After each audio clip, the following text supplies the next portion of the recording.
ry'Imana muri misi rihanganye n'ikiyoka kirakaye vuba kigiye guhatira abantu ngo baramye inyamaswa n'igishushanyo. Itorero ry'Imana muri misi rihanganye n'ikiyoka kirakaye vuba kigiye guhatira abantu ngo baramye inyamaswa n'igishushanyo.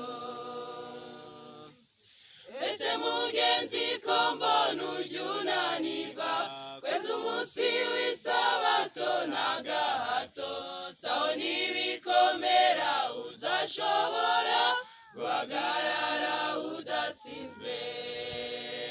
Mbese mugenzi ko mbona ujya unanirwa kweza umunsi w'isabato n'agahato saho nibikomera uzashobora guhagarara udatsinzwe.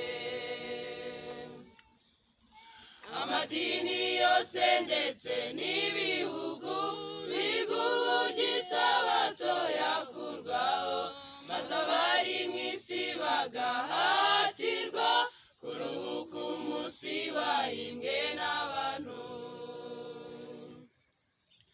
Amadini yose ndetse n'ibihugu biri guburya isabato yakurwaho maze abari mu isi bagahatirwa kuruhuka umunsi wahimbwe n'abantu. Mbese mugenzi ko mbona ujya unanirwa kweza umunsi w'isabato n'agahato saho nibikomera uzashobora guhagarara udatsinzwe.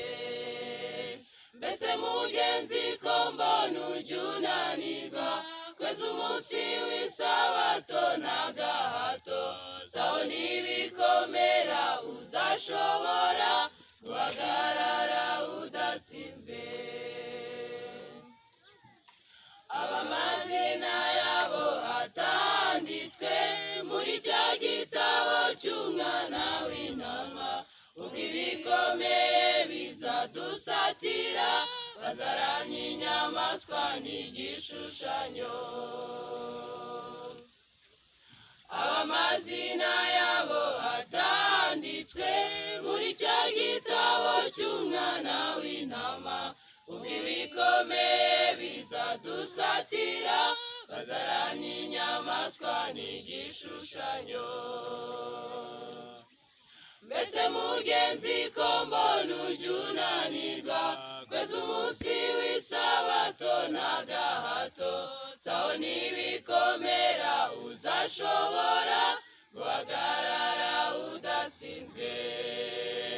Mbese mugenzi ko mbona ujya unanirwa kweza umunsi w'isabato n'agahato saho nibikomera uzashobora guhagarara udatsinzwe. Nimuze tweze isabato bene data niyo kimenyetso cy'Imana ihoraho kizashyirwa ku muntu wese uruhuka isabato abikuye ku mutima. Nimuze tweze isabato bene data niyo kimenyetso cy'Imana ihoraho kizashyirwa ku muntu wese uruhuka isabato abikuye ku mutima. Mbese mugenzi ko mbona ujya unanirwa kweza umunsi w'isabato n'agahato saho nibikomera uzashobora guhagarara udatsinzwe.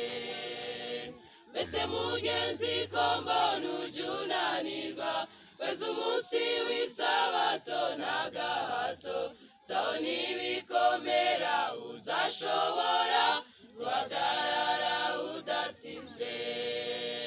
Saho nibikomera uzashobora guhagarara